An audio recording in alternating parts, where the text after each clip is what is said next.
So, mein Lieben, erste Staffel Zeitreisende. Ich freue mich wie Bolle. Ich suche jetzt den Jupp. Bin gerade in Zürich angekommen. Wir haben jetzt 9 Uhr nachts. Ja, und jetzt bin ich gespannt. Guck mal, wer da läuft und mich nicht erkennt. Da ist er, da ist er. Ich bin ein Uhrenratgeber, von Leidenschaft geführt. Für die Kunst der Mechanik, die mich inspiriert. Tag 1 erfahren. Ich bin jetzt hier in den Solo-Tour im Hotel.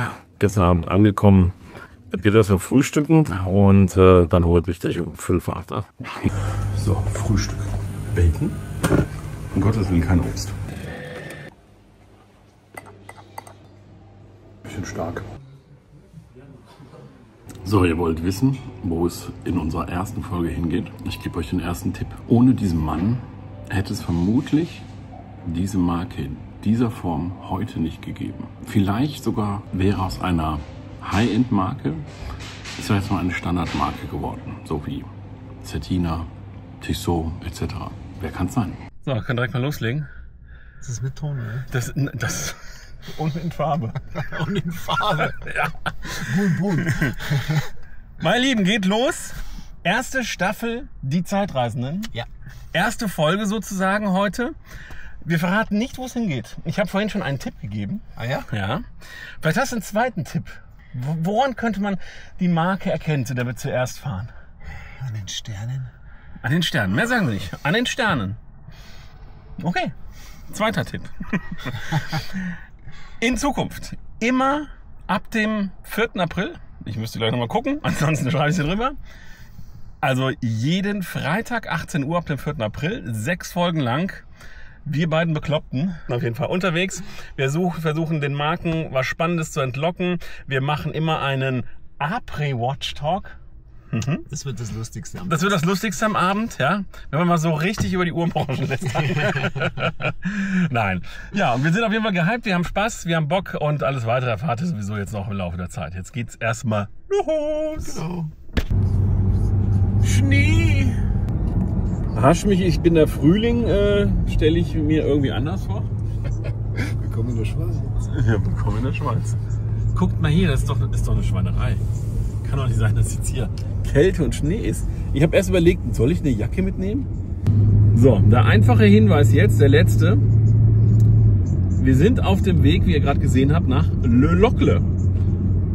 Welche Firma könnte es da werden? Die was mit Sternen zu tun hat, mit Leuten zu tun hat, ohne die es diese Marke nicht gegeben hätte, wahrscheinlich in der Form, wie es heute ist. Na, seid gespannt, gleich wissen wir es. Da ist das, was der Jupp sagte, mit dem Stern. So, wie ihr richtig erkannt habt, sind wir jetzt bei Zenith. Jupp ist schon am Gucken. Wir treffen uns jetzt gleich mit dem Romain Marietta, der CPO. Ja, und ich habe hier neben mir den CEO. Das ist so herrlich. Und ich bin ja auch CEO. Du bist auch irgendwie. Das ist ja geil. Wir sind alle irgendwas. Nein, wir haben richtig Bock drauf. Wir sind gespannt, was heute hier uns erwartet. Ja, erstes Mal jetzt wir beide zusammen. Erstes Mal wird der Jupp gleich die Jupp-Cam kriegen. Und dann darf er rumfilmen. Welche Praktikanten spielen hier? Genau. First interview, first try. Ja. Can be cool. There's always a first. Can be, yeah. I'm absolutely genius. Ja, schier. I have some questions of the interview on my iPhone.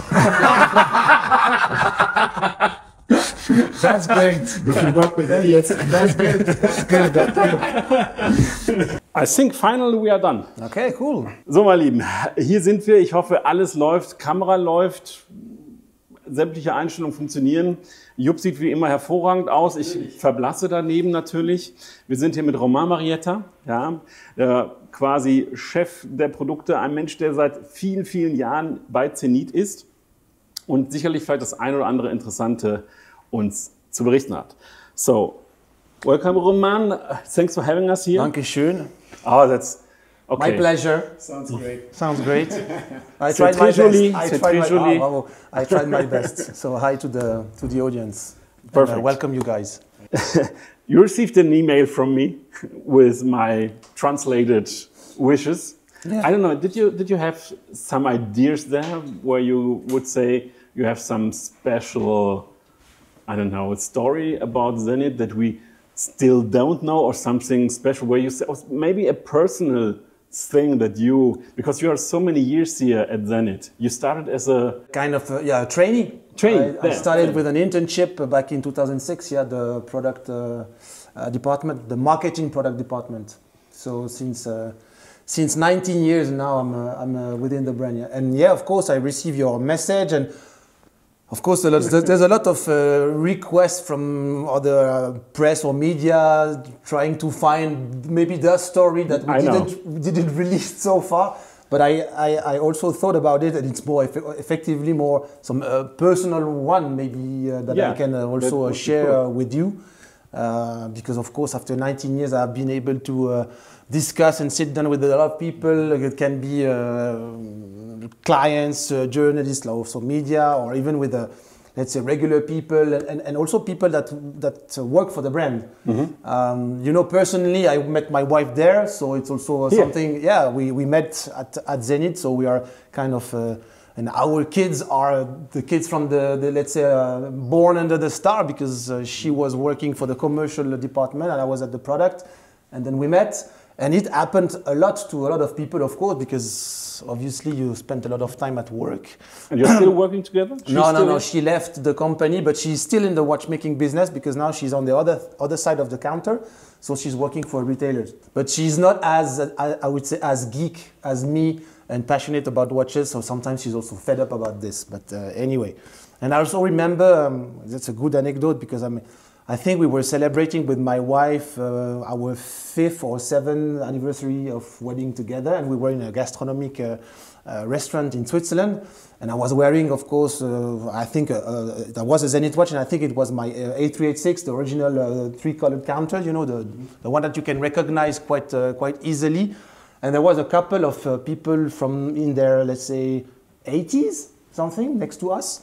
And the guy said, it's 386 that you have here on the wrist. And I said, yeah. And then we start to discuss together. And they were also celebrating their wedding. And they had worked for Zenith like 50 or 55 years ago. Like they met at Zenith, and then they got married. And we were next to each other. So we were both, we met at Zenith. We got married because of Zenith, and the couple next to us were also exactly the same, celebrating the same things, but after, let's say, 50 years of marriage. So I was quite crazy, impressive, and then we started to discuss, and then we had a few drinks at the end. Mm-hmm. They were super still, let's say, fresh and pushing. They had fond memories about the brand, and then, let's say, I think a few weeks after, they came both to visit the manufacturer once again, and then they also shared a lot of stories, mm-hmm. The different departments and workshops where they were, let's say, working back then. So I had a lot of this kind of, let's say, encounters with people. Also, one day I was at Basel, and a guy in his maybe 70, 75 came to me and he said, my mother, she was working for Zenith and she would like to come back. And I said, your mother? So she's still alive? And said, yeah, she's 93 or something, 93-ish. And she's still very fresh and she wants to come. So they came like a month later, and she was climbing all the stairs here, because there's a lot of stairs and a lot of, you have to work a lot when you have to walk a lot when you are visiting the manufacturer. For that reason, you are so perfect in shape. Yeah, that's why. I need to work here. It keeps you in shapes. So they came, and then the mother was there, and she worked for the brand 80 years ago, because she was 95, and she really started right after she was 14 or 15, and she was distributing, the salary. Because back then you had to walk to each and every employee to give them their envelope, and that was the first job she had. So that was kind of this kind of amazing, cool stories that I had discussed with a lot of people back then. So the couple that you met, for sure they knew the watchmaker Vermot. Yes, yeah. So they knew all about these stories. Yeah. They met him firsthand, you could say.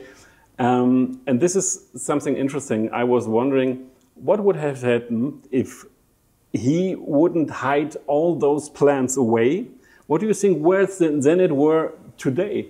Would it still exist, or would it be a brand like, I don't know, a smaller watch brand with normal watches? Or the other brands. So where should Rolex be without? That's it. That's a better question.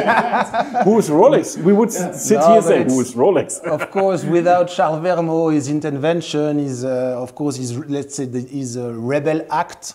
I think, but probably the brand would have maybe disappeared. It could have come out of dust like the Phoenix, like a lot of brands have been also took over over the last 20 years. It's hard to know, but of course his act saved the El Primero back then, of course. And then, let's say the rest is history, because then Mr. Bloom came from Rebel to equip the Rebel 1911, and then of course Rolex.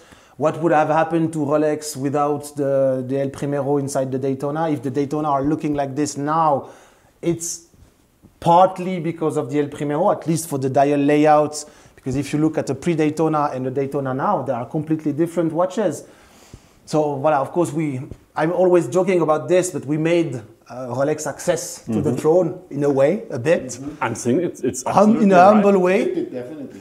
No, but of course they have achieved so many other fantastic, let's say, achievements. Yeah. But of course, the El Primero helped them, of course, to the most iconic chronograph they have. So, voilà, in a way, we can still claim about this. We have a very close relationship with Rolex, because Jean-Fred Dufour was my boss, and then he was hired for Rolex. So it's still part of the history of the brand with Rolex in a way. So it's interesting. We can say the second marriage is the one with Zenith. Yeah, for me, definitely. I spent more times at Zenith than I spent with my wife. 19 years, and we are celebrating 17 years together now. That's quite impressive, because you don't see it so much. No, that's true. To be a single brand man, and I'm 42 years old. Voilà, I started there. That was my first contract, and I had the chance to evolve, so I stayed. I'm really enjoying what I'm doing, and the brand is so incredible. Has so many legacy, patrimony, and stories. And you still believe that you can do something with the brand. You know, to be way higher than we are and recognize much higher than what we are. So I'm still fighting for this. Yeah, you can take advantage of the vintage parts. Yes, exactly. You can use all your ideas to make something completely new. Exactly. What would you say is your masterpiece? What is the most liked watch or liked complication that you made, that you developed? It's hard to look at your kids and select one, as you said. It's really hard to say my preferred one. I like this. Is this one? The kid, the wife. Over the course of 19 years. No, but I mean, it's always the way you did it, with whom you did it, why you did it. As you said, we have a blend of history, so we can work on revival. We can do some exact, let's say, replicas of the past, because we are still working with the same kind of movement. We are the only brand working with a movement that has been created in 1969 and still running, and still be able to build on this movement and keep on evolving this movement. So we can recreate this kind of shape from the late 60s, but still you can transform it into something modern. Do you listen to the community? Of course. No, definitely. So it's important for you to get in contact and in touch with them to develop new stuff. If for me, at least it's our global opinion there. If you don't listen to the market and your clients, then you're done. Yes, but you could listen to the market and produce watches that are good for the market, but I think for watch enthusiasts, not inspiring. You know what I mean? Yeah. You can produce something that it's fitting the market, but it's a little bit boring. Yeah. But what I laughed is and liked in the past. You even in the last year, it was the last year, yes, where you brought out the diver. Yeah. It was so cool, this diver, because it was... Yeah, it was a talking piece in the right time. A great example, no one was expecting this. And no one from the other brands brought something very new because they're afraid of the situation in the market, and the Zenith put out the dive and say, wow, that's so great. Yeah. Still not recognized as it is. I'm glad that you say this kind of thing because it's exactly what we wanted, but in a way it was absolutely not expected by the market. For me, you need to be true to yourself, true to the DNA of the brand, and then of course you can listen to the markets, to the retailers, to your clients, but you cannot listen to everyone, of course, because everyone has personal tastes and opinions, and at the end you have to gather everything all together and create watches that is true to the brand, at least.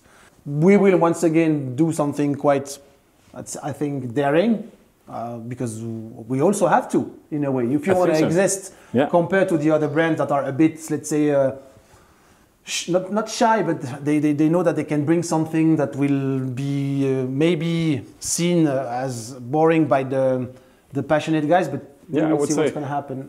Sometimes if the market wants to have it white, you should deliver black. Exactly. Sometimes you have to do the inverted. Yeah.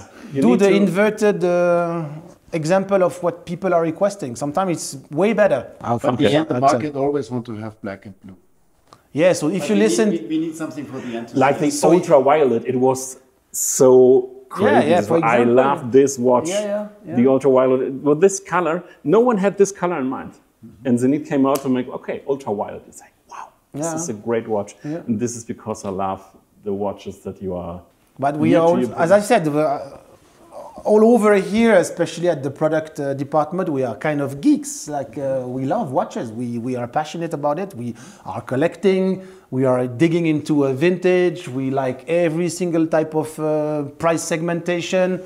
We talked about it before, but this is also a way of, if you bring your passion and enthusiasm into the creation, then somehow clients or the audience are feeling it. It's cool. I'm really glad to hear this kind of comments. That's the best one I can get in reality. Yeah, and it's absolutely what I think. It's not because I'm saying, oh, I'm here at Zenith, I need to say this, because I will give you every time when I talk to you the truth, because it's the most important thing. Like you said, you need to take some risk. Exactly. And you need to be honest to everyone, and that's, I think, the most important thing, because then people are trusting you. Yeah.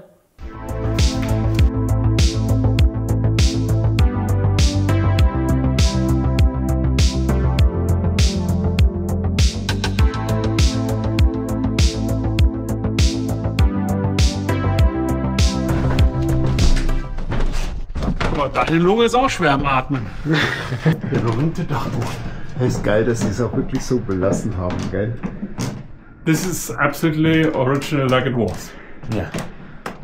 We want to keep it, so please avoid to touch anything. The woman who mastered the legacy of and the memory of the brand, she says, do not touch the dust, it's the original dust. Der Raum hat manchen Marken den Arsch gerettet. So sieht es aus.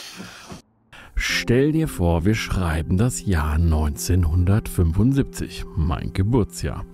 Die Quarzkrise erschüttert die Uhrenwelt. Mechanische Uhrwerke gelten plötzlich als veraltet. Hersteller, die jahrzehntelang für Präzision und Handwerkskunst standen, geraten ins Wanken und mit ihnen eine ganze Ära der Uhrmacherei. Auch Zenith steht vor einer radikalen Entscheidung. Der Vorstand beschließt, die Produktion der legendären Primero Chronographen einzustellen. Maschinen, Werkzeuge, Pläne, all das soll zerstört werden. Ein Meisterwerk der Ingenieurskunst droht für immer zu verschwinden. Doch einer widersetzt sich, Charles Vermot. Vermot, ein erfahrener Uhrmacher, kann nicht glauben, dass das Erbe des Primero einfach ausgelöscht werden soll. Dass all das Wissen, das über Jahre perfektioniert wurde, auf einen Schlag vernichtet wird. Also trifft er eine mutige Entscheidung. Heimlich beginnt er, die Werkzeuge, Baupläne und Maschinen zu retten. Über Monate hinweg katalogisiert er alles akribisch, verpackt es in Kisten und versteckt es auf dem Dachboden der Zenith-Manufaktur in Locle. Ein Akt des Widerstands mit ungewissem Ausgang. Denn Vermot weiß, Wenn er entdeckt wird, riskiert er seinen Job, seine Zukunft, vielleicht sogar seine Reputation. Doch er bleibt standhaft. Jahre vergehen, mechanische Chronographen geraten in Vergessenheit, Zenith kämpft ums Überleben. Doch dann, in den 1980er Jahren kommt die Wende, das Interesse an mechanischen Uhren kehrt zurück und eine der größten Marken der Welt sucht ein Hochfrequenz-Chronographenwerk für die legendäre Daytona. Jetzt kommt der Moment der Wahrheit. Vermots versteckter Schatz wird wiederentdeckt. Seine Aufzeichnungen ermöglichen es Zenith, die Produktion des El Primero wieder aufzunehmen. So, als wäre sie nie unterbrochen worden.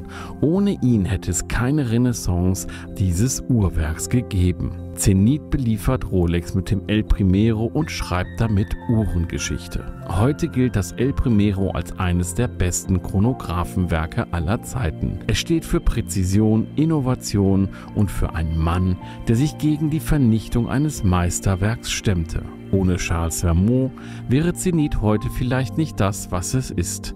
Eine Manufaktur, die Tradition und Fortschritt vereint, mit einem Uhrwerk, das die Zeit überdauert hat.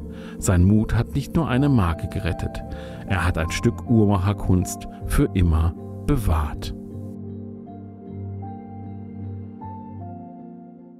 So, do you have some watches? Perfect. So we got novelties. The first box here is made with the blue ceramic chronograph, iconic chronograph of each collection. So the Pilot collection, the DeFi collection, and the Chronomaster collection. We have decided to do it in full ceramic with a very specific blue color. The blue color is the corporate blue that we have created for this anniversary. So it's a specific color that we have developed, but you can also buy them separately. Okay. At the end of Watches and Wonders, we will look at the others. As I said, priority is given to the one who buy the whole set, so all 4 watches together. But then, of course, the remaining one, you are able to buy them separately. So you get a better price when you buy the set? No, it's the addition of the four pricing. So it's no fancy creation of retail price, but it's the addition of the 4 watches. The first one that will be released will be the Pilot one, right after Watches and Wonders, so April. Okay. Then we will be able to deliver in June, July the Skyline chronograph, and then the Chronomaster Sports in September, October. It's the first time we do the Chronomaster Sports in full ceramic. It has never been done, including the bracelet and including the buckle. The Skyline in ceramic has been created already, but never in blue. It's also with the integrated bracelet in full ceramic. There's an interchangeable strap system, so another strap will be given with this watch, a blue rubber strap. Also with the Chronomaster Sports, you will have a second bracelet offered, included in the price, but no interchangeable strap system. And with the Pilot, as there is no bracelet created yet, we have created the watch only on rubber. Blue rubber and a white rubber will also be included in the price. Okay, so this is 3 of the 4 anniversary model that we are creating. So this represents, let's say, the modernity, the innovation spirit of the brand with this new ceramic. And the idea was to do like a kind of highlight of the anniversary watches. What is the price of the set? The price of the total set will be 109,000 Swiss francs. It's the addition of the pricing, like 14,500, 15,400 for the Pilot. The Chronomaster Sports is 22,000 and this one is 21,000. And then the final 4th model is, as I said, the introduction of a new collection that will be, let's say, in the future, let's say starting from 26, a real collection, because this year it's going to be only represented by 1 model. So we cannot really say it's a collection, but it's the introduction of a new collection spirit. The idea was to bring back the brand to the founding name of our founder, that GFJ, Georges Favre-Jacot, the initial of the founder.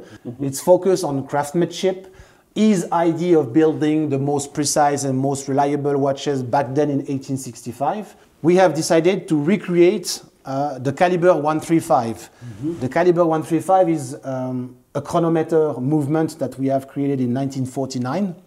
It was created by a man, a watchmaker called Ephraim Jobin. It's a movement that has won the most prices of chronometry in our whole history, but also in the history of watchmaking. Zenith is the most awarded brands in prices of the observatory prices of chronometry, 2,333 prices, so better than Patek, Omega, and all the others. Amongst these more than 2,000 prices, the caliber 135 won 10% of them.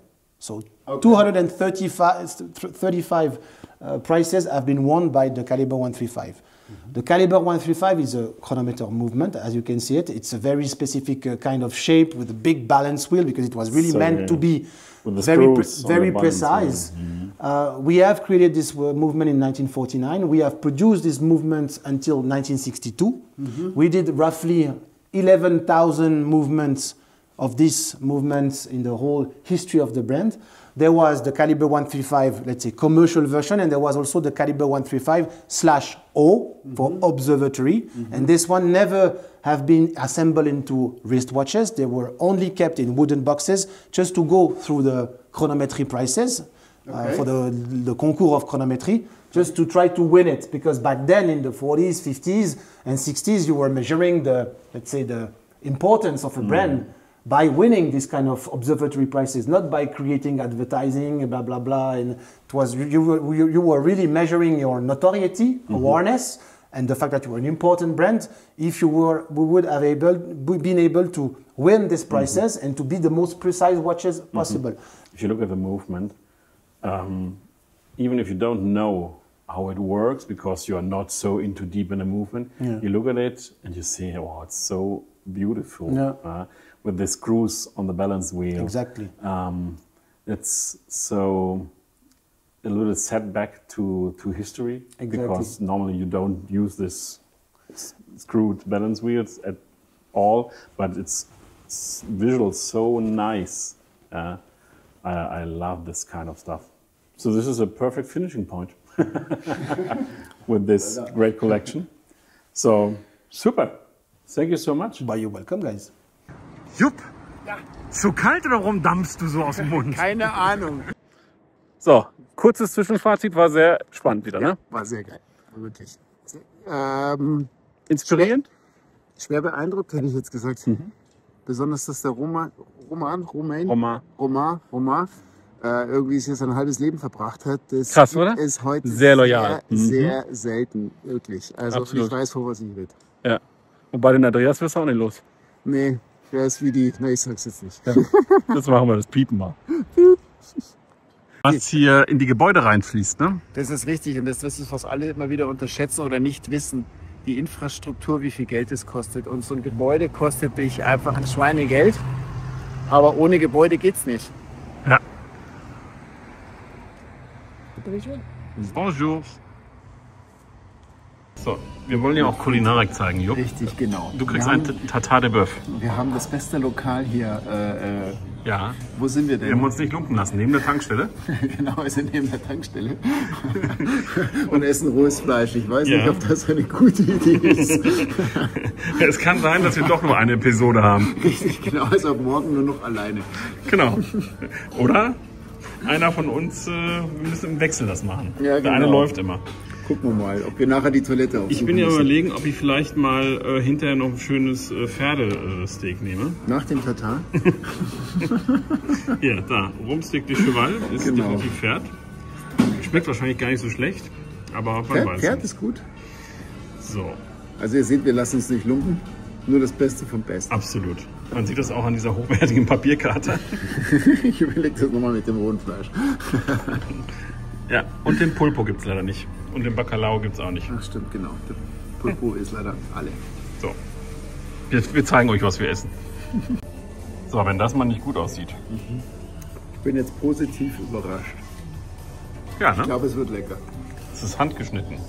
Merci. Also, das sieht echt gut aus. Guck mal, bei der Jupp, da ist wieder nur die Hälfte übrig. Ja, deswegen sehe ich so aus und er sieht so aus. Geil? Das hat einen Grund. Der eine hübsch, der andere hässlich. Ja, kannst du aussuchen. Mahlzeit. Mahlzeit. Das sieht schon gut aus. So, Wir sind beide natürlich, ich möchte das am Anfang festhalten, scharf. Ja. Aber manchmal ist einer kurz unscharf. Dann Markus ist grundsätzlich ein bisschen schärfer. Dann geht die Schärfe kurz über auf den anderen. Das passiert so bei gleich scharfen Personen. So, wir kommen zum Après-Watch Talk. Richtig. Cheers, my friends. Was ist die? Schön was wird. Ja, es war wirklich schön. Ja, sehr cool.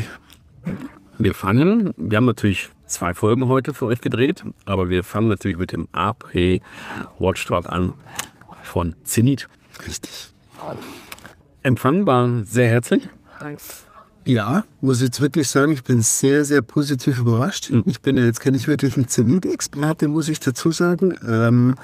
Aber ich war sehr, sehr positiv überrascht von so einer, wie nennt man das? Offen? Ja, offen, ehrlich. Ich meine, das ist ja schon eine Prestigemarke, Zenith, kann man sagen, oder? Wackel doch nicht so am Tisch. Wackel nicht am Tisch, da warte ich einfach nicht. Und dann, das ist so. Ja, ist definitiv eine Prestigemarke, auch immer mehr geworden. Sie machen ja auch teilweise geiles Zeug. Prestigemarke sind ja gerne auch ein bisschen elitär. Und das muss ich jetzt ganz ehrlich sagen, das war bei Zenith nicht der Fall. Nee. Waren die tatsächlich, fand ich auch noch nie. Ich war jetzt das 2. Mal vor Ort. Ja, du kennst die besser als ich. Ja, was heißt besser? Ich war das 2. Mal vor Ort jetzt. Ja. Ansonsten habe ich ja nur mit Henrik, schöne Grüße von der Stelle aus. Das ist auch total ein arroganter Schnösel. Die kennst du besser als ich. Das war ein Scherz. Und also ich fand es auch. Es ist, also A, muss man jetzt sagen, der Romain, haben wir gemerkt, das ist einfach, und das fanden wir beide super spannend, ultra loyaler Typ, der seit dem Praktikum bei Zenith ist. Also, und das hat mich beeindruckt. Das muss ich echt sagen. Ich meine, ich bin jetzt schon lange Unternehmer und ich habe ein Familienunternehmen und ich weiß, wie besonders das ist, wenn man Mitarbeiter hat, die ihr Leben schon in der Firma verbracht haben. Und Romain ist definitiv einer davon, der quasi diese Firma lebt und dort groß geworden ist. Und das beeindruckt mich schon. Wirklich Liebthund lebt. Ne? Also das ist ja, der hat seine Frau kennengelernt. Ja, der hat dort die Frau kennengelernt. Die Frau arbeitet auch dort. Der liebt und lebt diese Marke. Absolut, ist gut. Und auch so die Anekdoten, die er dann so erzählt, ne, über die 80-Jährige, die dann auch zufällig mit ihm, ne, und dann muss man sich überlegen, diese 80-Jährigen kennen natürlich auch noch den Vermot, der letztendlich ja auf dem Dachboden da. Natürlich schon geil, gell, den du so Legenden eigentlich noch persönlich erlebt hast. Ja, zu der damaligen Zeitpunkt war das wahrscheinlich gar keine Legende. Das war dann halt ein Mitarbeiter, der das halt alles dann gemacht hat, wo sie dann toll. Ja. Und er selber wollte wahrscheinlich natürlich auch nicht sagen, würde er den Zenith heute sehen, weil ich glaube, wenn er ehrlich ist, ohne diese Vermont-Aktion, glaube ich, wäre Zenith, also ich sag mal im Bereich Mido, Tissot, Certina, ohne die Marken jetzt schlecht zu machen, die zwar zufällig alles Swatch-Pulver, sind so alles so Marken in einer normalen Preisrange, die Standardwerke teilweise einbauen, ne? Oder haben sie modifiziert. Aber das ist so diese Range, wo man sagen könnte, da hätte es hingehen können, weil ohne Manufaktur hätte durchaus passieren können, hat natürlich immer was mit dem Eigentümer zu tun, was er mit der Marke vorhat. Aber ja, die richtige Gefahr wäre bestanden, dass ohne den Primero-Werk wäre es schwer gewesen für diese Marke. Aber es ist, glaube ich, nicht nur Zenith. Ich glaube, dass es noch ganz andere Marken auch schwer gehabt hätten mit diesem Uhrwerk. Ja, sprechen wir so an Rolex. Genau. Also ohne dem wäre die Daytona wahrscheinlich nicht das, was sie heute ist. Und das muss man halt schon auch mal neidlos, glaube ich, anerkennen. Sie hätten wahrscheinlich dann wahrscheinlich im Balcho oder sonst was genommen, aber wäre das dann wirklich das geworden, hätte sich das ganz vielleicht verzögert. Also man weiß nicht. Also manchmal sind diese Kleinigkeiten und alles nur an diesem einen Uhrmacher gelegen. Das ist eine Rolex wäre so oder so wahrscheinlich eine Luxusmarke geworden, weil da hätten noch 100.000 andere Sachen dazu. Ja, ist das. Aber wenn wir nur speziell über die Daytona reden, als Legende, dann glaube ich, hat der Zenith schon auch mitgespielt. Und sie haben ja selber gesagt, dass sie sehr das Verhältnis untereinander haben. Was das ja auch ist. Absolut. Ich finde, so müsste es eigentlich unter allen Marken sein. Wäre schön, ja. Wir haben ja gesagt, so im Prinzip war ja ursprünglich mal unser Gedanke, wir stellen überall an und gehen mal rein und sagen mal hallo und mal gucken, wer uns reinlässt und dann haben wir uns getraut, gell? Ja, am Ende, weil es eine Sache natürlich wirklich logisch ist, es funktioniert natürlich, wir müssen ja planen. Wir müssen ja jemanden bereitstellen und so weiter. Aber wir haben im Vorfeld angefragt und es waren Marken dabei, die gesagt haben, oh nee. Das haben wir ja abgesagt. Genau. Wenn sie jetzt nicht aus dem Grund, weil ich dabei bin. Weil du dabei bist als Konkurrent. Alle anderen Marken, das haben sie teilweise nicht offiziell gesagt. Nein, sagen sie nicht offiziell, aber der Gedanke grundsätzlich, trotzdem ist es Chance. Ja, kann natürlich auch sein, dass sie einfach nicht wollten, dass der Uhrenratgeber dahin kommt. Kann auch sein. Möglich. Vielleicht lag es doch an dir und mir. Das kann sein. Wobei ich weiß zumindest von einer Marke, ich werde alleine reingekommen. An der Stelle trotzdem auch schöne Grüße. Nein, aber ich glaube, das ist einfach, dieses Format müsste sich so ein bisschen etablieren, weil ich finde, es macht mega Spaß. Ja. Ne? Richtig. Weißt du, wir haben uns getroffen, es war ja dann eine Weinlaune auf der Watchtime, wo wir gesagt haben, lass uns das machen. Und wir machen so eine Art Roadtrip durch die Schweiz und besuchen verschiedene Marken. Und es sind 5 Marken plus Fortis, kann man sagen. Genau. Und und jetzt setzt was um und es macht einfach Bock. Es ist halt genauso, wie wir uns das auch vorgestellt haben. Wir machen es ja relativ spontan. Wir gucken, was sich ergibt. Sprechen da mit den Leuten, erfahren dann wirklich teilweise spannende Geschichten. Ich hoffe, dann für euch ist es auch spannend. Deshalb müsst ihr auf jeden Fall mal das Video jetzt liken. Das ist immer wichtig, weil dann sehen wir auch, ob wir solche Videos weitermachen sollen und vielleicht andere Länder noch bereisen. Unbedingt. Ich habe gehört, in Deutschland gibt es auch so ein paar Marken. Da gibt es einen Haufen Marken. Bitte nicht zu viel liken, weil ich habe nicht so viel Zeit zum Reisen. Ach, guck mal, ja. Nein, ich habe eigentlich geguckt. Nein, also ich denke mal, es gibt wirklich Möglichkeiten. Ich denke mal, auch andere Länder haben coole Marken, die wir vielleicht auch gar nicht so kennen. Ich weiß, dass Skandinavien teilweise auch nicht so schlecht dasteht. Ob man da so von Manufakturen entdeckt, weiß ich nicht. Aber kann ja sein. Aber heute nochmal so zum Abschluss jetzt erstmal von Zenith. War ein cooler Aufenthalt. Der Dachboden ist die Legende über. Ja, das ist natürlich. Das steht und fällt. Das ist eigentlich Zenith-DNA und die sich in heute in jeder Uhr widerspiegelt. Highlights jetzt, die für dieses Jahr rauskommen, die blauen. Blau ist jetzt nicht ganz so unsere Farbe, haben wir beide festgestellt. Ja, gut, blau ist generell nicht. Das ist jetzt falsch gesagt, nicht meine Farbe. Aber das Blau, was sie verwenden, ist jetzt mir ein bisschen zu spitz. Ja, ein bisschen kräftig. Wobei das natürlich, wie immer, subjektiv ist. Ne? Ja. Es gibt mit Sicherheit Leute, die sagen, boah, genau dieses Blau ist der Hammer. Ja. Das muss man natürlich gucken. Das muss jeder sehen, wie er will. Genau. Mir persönlich ist es too much, aber trotzdem muss ich sagen, dass ich extrem positiv überrascht war, auch von der Fertigungstiefe. Weil, wie gesagt, es gibt ja auch viele sehr, sehr teure Luxusmarken, wo man sich mal wundert, was sie verbauen. Muss ich jetzt bei Zenith sagen, das ist schon richtig gut, was die machen. Ja, absolut. So, dann, was soll man noch sagen, ne? Machen wir den. War geil. War geil. Schlussfazit, Marke 1, Zenith war geil, hat Spaß gemacht. Ja. Die Zeit ist ein Schatz, der uns nie ganz gehört. Doch mit jedem Moment, der im Ticken betört, seh ich, wie die Uhr unser Leben bewegt. Ich bin ein Uhrenratgeber, von Leidenschaft geführt, für die Kunst der Mechanik.